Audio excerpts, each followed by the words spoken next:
No, I'm tapping into my nightmare, or not nightmare. My storyline was Uh, the night before Christmas, and all through the house.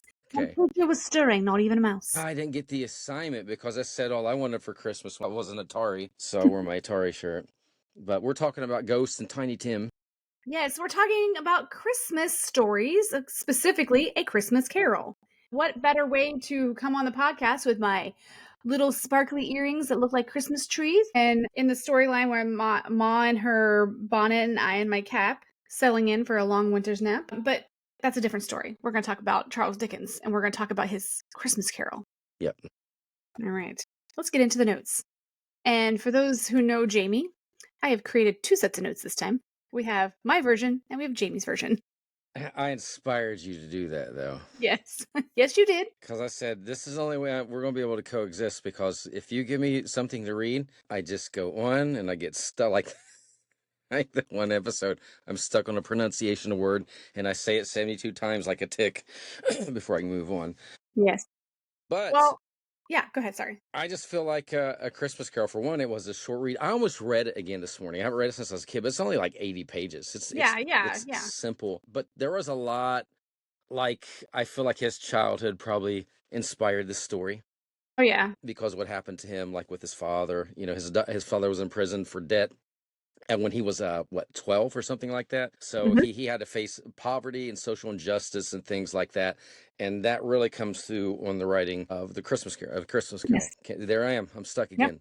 Yeah. All right, I'll turn Yes. it over to you. It's my mind's thinking I'm almost out of water, but luckily I got Oh, another my one. gosh. I was going to say, you I went and got got your scared. backup plan, didn't you? Yes. Okay, good.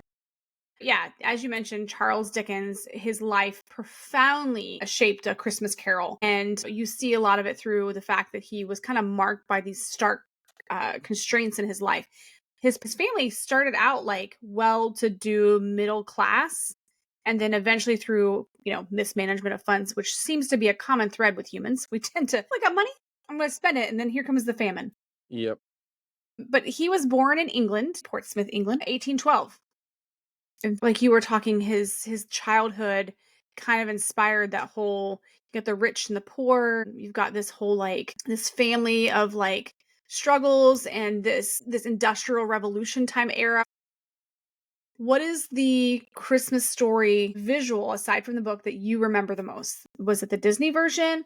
Was it the live action version? What version kind of sticks No, in? it was the old black and white version. So Mm, I don't know when it came out.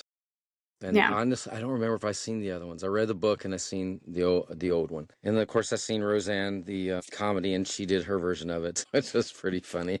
Yeah, I forgot about that one. Yeah, yes, but like you had said, like Dickens, the realities of his poverty and his dad's imprisonment, all those kind of shaped the view of the world for him and made it a good trauma piece for him to pull from to create this storyline. And something that most people don't know about Charles Dickens was he was a oh my gosh, why can I not talk? He was a photographer. He had interest in photography. Man, he done a lot of stuff. Yeah, it Well, kind yeah, of he had blew a my lot of mind. things, but like the photography, I was surprised by because I think of him as a writer, and anything that had to do with writing, like his being a reporter, a passionate person in the acting and the public reader stuff, all these social things that he did. Didn't find that surprising, but the fact that he was used photography in a time where I felt photography wasn't like a prevalent thing, and he was poor, I wouldn't associated those Yeah, things. didn't even think about that part of it. Yeah, I yeah. mean, it didn't. Him being a parliamentary reporter. He's a writer, and I know that wasn't fiction, but I could see that like owning his skills. Mhm. If you're yeah, if you're into the arts, I see a lot of people that are into music, they're into performing plays, they're into writing. So that part didn't bother me, or it didn't bother me, it didn't shock me. Mhm. But yeah, I never thought about that because it probably was hard and expensive to get a camera Mhm. and take portraits, but way back Yeah. when. Yeah. He was a passionate actor. Like he would back then they would even like read out stories. There were some of the video games that we have played in the past. There'll be like one of the public readers reading the storylines out to the public as they're listening, almost like when you would hear it over the radio, Yep, in the 40s, 50s, 60s kind of War thing. of the Worlds. We need to cover Yeah. that. Yeah. But the same idea. There was a stage for just reading books and storylines, so that way people could hear the story and envision it in their mind. That's why he only wrote 80 pages. He's like, dang, I want to have to say this out loud. I need to get through this. Something about him as well is his complication, which I feel like this is something with a lot of artists, is his complication with his love life. We see that as a common thread in a lot of the authors that we've covered, like Mary Louise Alcott, like Edgar Allan Poe, some of the struggles that they had with love and death and all these tragedies that kind of makes them prolific writers and stories that we find as classic pieces now. So to their demise, we benefit. But he was married to Catherine Hogarth. Hogarth? Yeah, I don't think he was too happy. Yeah, leading to the separation and Like I consequently. know him, I don't think he was that happy. Yeah. Well, apparently he wasn't that happy because he ended up falling in love with someone else. Ellen, Hmm. yeah, And she was some an lady named. actress, I believe. So I kind of wonder, like, was it right around that time, and that's what caused the problems? Because people looked at him, kind of looked down on him for that. Well, this was a different time in the public image. You have to realize this is like Scarlet Letter and, no divorce. You stay with the same person forever and keep all your affairs secret in the closet. So this is a different complication for him in the public eye when he's, putting his stuff out there. He was involved in social reform. He wasn't just entertaining, he was writing highlight of social injustice and advocating for reform. But where he was a parliamentary reporter, he was in the government threshold of things that were happening. So he was also inspired to find out ways to help people overcome the reality of poverty, help people with these social problems that were in Victorian England. Yeah, and I'm sure that Nothing to was cake. because of his. I mean, look, he had to work in a factory as a child. Mhm. I'm sure they were struggling with his dad in prison, so I'm sure all that affected him. I swear to you, I put my phone in airplane mode. Let me do it again. I have too many texts. There we go. Bam. You need a chat assistant to like answer your text messages. I It says do. when someone texts you and you're not available, it responds immediately. Thank you for your message. Jamie's unable to respond to this moment, but he will get back to you as early as convenience. For those who don't know the story, there's this character of Bob Cratchit.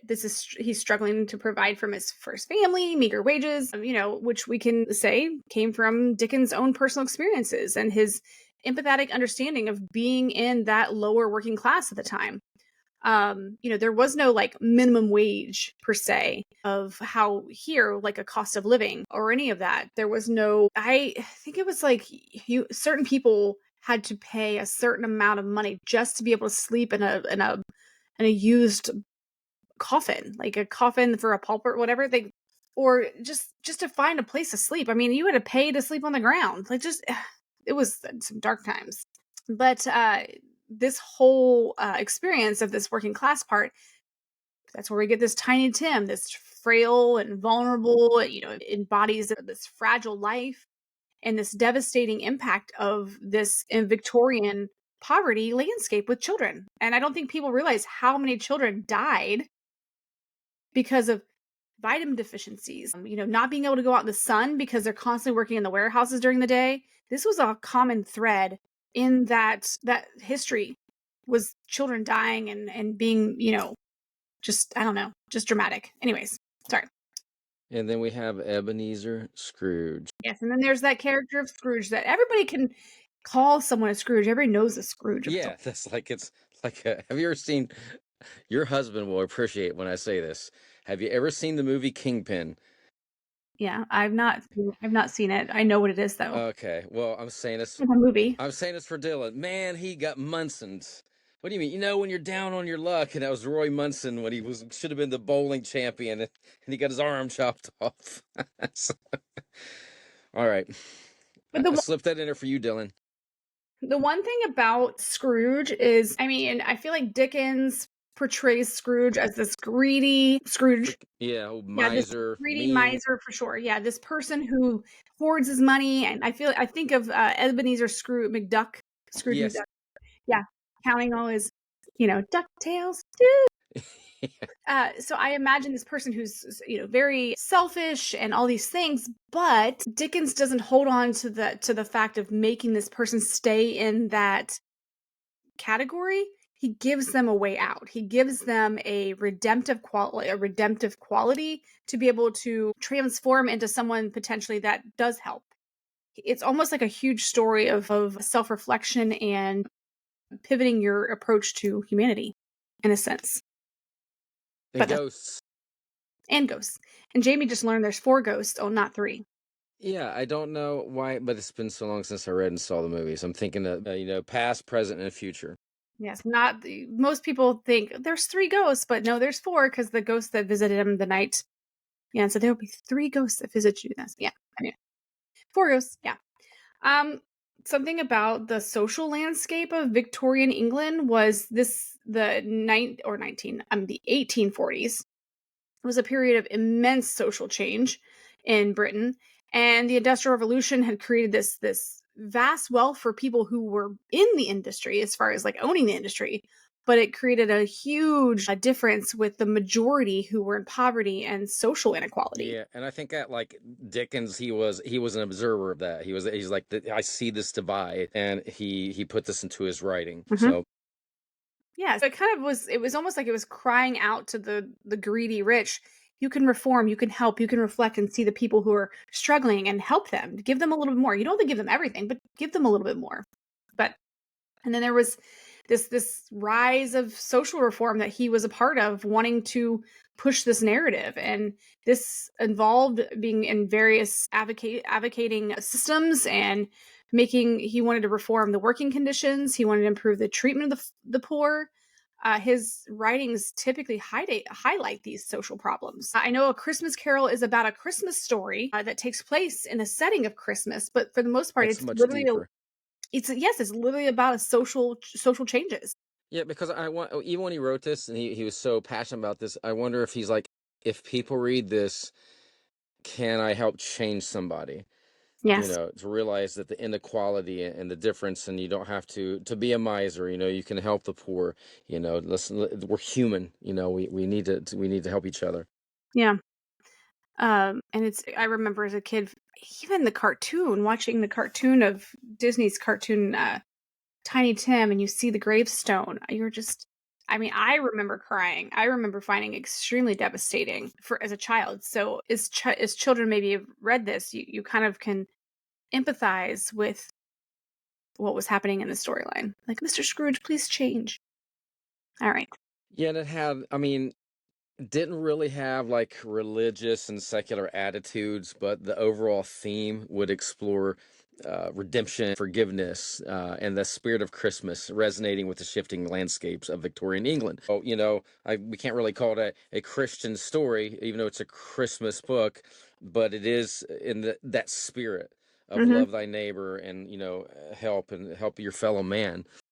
Yeah, it's not really solely on traditional like religious dogma per se, but again, you don't have to have religion to know to do the right thing. Yeah, you don't have to believe in Christ to have empathy and compassion. I'm not telling anyone reading, watching this to, that I'm leading you that way, but I'm just saying, Well, empathy and people. compassion exist in all Yeah, it's just manners of faith and non-faith.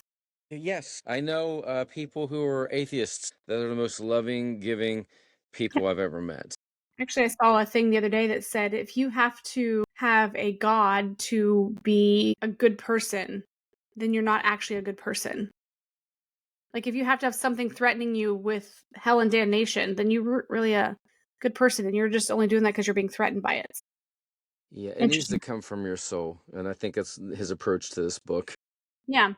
Yeah, so some of his literary and influences and creative processes, his own literary development honed in through years of writing novels and journalistic pieces, undoubtedly influenced his approach to Christmas Carol. He crafted the narrative seamlessly, which blends, the humor and the social critique, like we've said, but this vivid characterization and this tightly paced plot within 80 pages. I mean, that's you wrote books this size, so it's That's not what I like easy to to do. create a narrative like that. You have to dive in and really explain your character and keep that world tight as you're developing it, because you only have time. It's like watching a movie.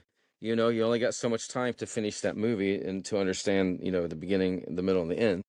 Yeah. So we talked about Bob Cratchit. He's the one that worked with Ebenezer Scrooge, he worked for him, and he struggled with the poverty and the ill health in his child and all these things that he was dealing with, and he was basically working to just make his family barely survive. So Dickens himself, in his personal experiences, working in the blacking factory at a young age, this experience impacted him for this storyline. Oh, and definitely. I mean, what a horrible situation for a child, Yes, because I'm sure yes. it was backbreaking work when you're not even you're still a child. Mhm. Scrooge's name, something interesting. The name Scrooge wasn't originally meant to be a synonym for Miserliness, right?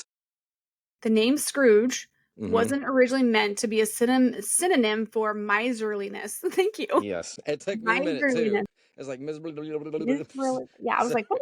Yeah, and I think miserliness. he said it was like a dialect word for the meaning like to squeeze or scrunch to describe, so he wanted his last name to kind of, represent who he really was. He's pinching every penny. He don't care about anybody else. Mhm. Tendency to hoard. Yep. Yeah. Being a Scrooge. um, Multiple endings were considered. Some accounts suggest that Dickens considered alternately ending for the story that explored the consequences of Scrooge's transformation or potentially him to relapse. But the existing ending, though satisfying, may have not been the only one he initially explored. I feel like, almost like in a sense, since this would be in the public domain, someone could take this and do an alternate ending to Christmas Carol. Choose your own adventure. Yes, like that book you talked about.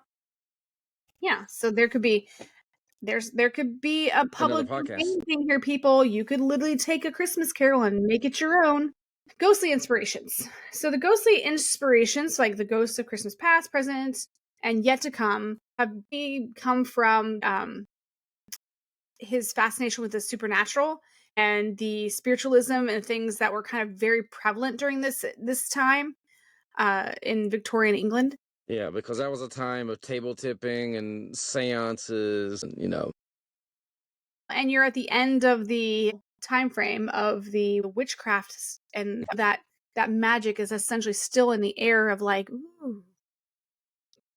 He had immediate success with this book, but it didn't come without some criticism. While the Christmas Carol achieved immediate success commercially, it was not universally praised. Some critics found that the sentiment and tone of the supernatural elements were excessive and Yeah, overly I can. convincing. Yeah, I mean, it's a fiction story, but everybody's got a critic. Yeah, well, they had the Siskel and Ebert of their time. Like this is unconvincing to me, and we do not delve into the supernatural. Yeah, the Christmas Carol was a. We're coming up on this birth date. Yeah. The publication was on December 19th, 1843. But it was not just commercial. It resonated deeply with the Victorian public, influenced attitudes towards poverty, charity, and the true spirit of Christmas. So, yes, I'm reading my Yeah, bullet points. yeah. But I mean, I feel like this story, when you hear Charles Dickens, you immediately know this man tells stories of great, profound meaning. When you hear the word Charles Dickens, you're not like, oh yeah, he was just a one-hit wonder. You don't Yeah, think because of I Charles wonder how Dickens many that way. books he wrote. I'm actually getting ready to look it up. Yes, look that up. How many books did Charles Dickinson publish? That's where I should have went. But I mean, he'd been around forever. He's a reporter, so he had a lot of publications under his belt. So 1, 2, 3, 4, 5, 6 books. Wait, this don't make sense. Novels. This says A Family in Time. This was a self-published ebook, and I know he wasn't alive in 2012. A shortcut. So he had Waltz. This don't even make sense to me because it's not even mentioning A Christmas Carol. You know why? What did Because I you put in typed in there? the wrong one. Charles Dickens. What did you put in your search? It popped out Charles Dickinson. I love it. Where are we at here? Now you're going to hate it. Works. Here we go. Bibliography. We'll start this again. Jamie, how many books did Charles Dickens write? Well, let me pop this up. From 1812 to 1970, novels and novellas. Oliver Twist. That's Hmm. what I forgot. The Pickwick Papers, Nicholas Nickleby, The Old Curiosity Shop. Christmas Carol, that was like his sixth book. And David Copperfield was another one. A Tale of Two Cities, Great Expectations. And he had a lot of short stories, of course. But yeah, so he wrote some prominent books that we all read in school. And Or that at least wasn't even... know of them, yeah. Yeah, that wasn't even his first big one. Oliver Twist is really the one. I don't remember the Pickwick Papers, but Oliver Twist is the one that popped and we've read. And then next was A Christmas Carol, even though we had several books between them. And of course, the other ones, like I said, David Copperfield and Tale of Two Cities, Great Expectations. So, quite a prolific author. All right. So next week is Christmas. It is. So yeah, I'm excited. Are you excited? I am excited. Are you ready? Yes, I'm excited. Every day is Christmas for me. Like, we had Christmas a few weeks ago. I said, Karisa, or maybe a month ago, I really need to get an iPad mini for going to Poland and using one. He's like, anything Apple, buy it. So I bought it. So Merry Christmas to me. Thanks, Diane. I bought it for myself. You should have wrapped it up and then been like, oh, Diane, thank you. Yeah, I can't believe you got me this. But I've seen you using it for the past month. Oh, yeah. Like, oh, just wrap up the box. Be like, thank you.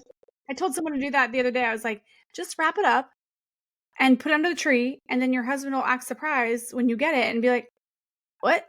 Like, yeah, okay, be like, thanks, wow, Anna. I can't believe you did this. Then it'd be like, wait a minute, who's the fool that snuck in this house and gave you a Christmas present? Okay, before we sign off, what is one thing that you don't ever want Diane to buy for you because it's like, let me buy this myself. Don't ever buy this for me. Music equipment. She couldn't pick the right microphone for me or the right keyboard.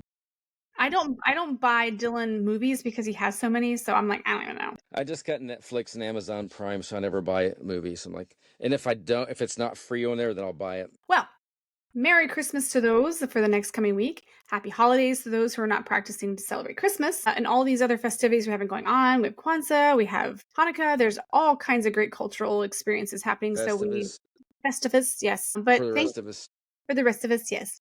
But thank you for listening. This is the Always Right podcast. You can find us online at alwaysrightpodcast.com, where you can click our little icons. You can find us on all social media platforms, although we only post on usually Facebook and Instagram. And you can click on our YouTube, our Spotify, Amazon Music, or Apple Podcast and find ways to listen to us in the car, or if you want to watch us on TV or whatever you want to do, just do it. And then if you have any questions, or if you have a story you want to share, you have an author you want us to cover, or you have an author friend who wants to come on, whatever it may be, send us an email at alwaysrightpodcast@gmail.com and we'll get back to you. Unless Jamie opens it. I don't know that it's got opened. I think I did one yesterday. Oh no, I do have to go back and check. Yes, because it was about Michael. Marique was checking in to see. I did actually go in and see that had been read, and I read it myself. Yes, okay. I got that one. All right. All right. Yes, all right. Now you know how now you know life sorrow between us when we're not on the podcast. Yes. All right. Thank you for listening. As always, I'm author Karisa DeLay. And I'm author Jaime Vendera, and we'll see you in the next episode. Until then, always right.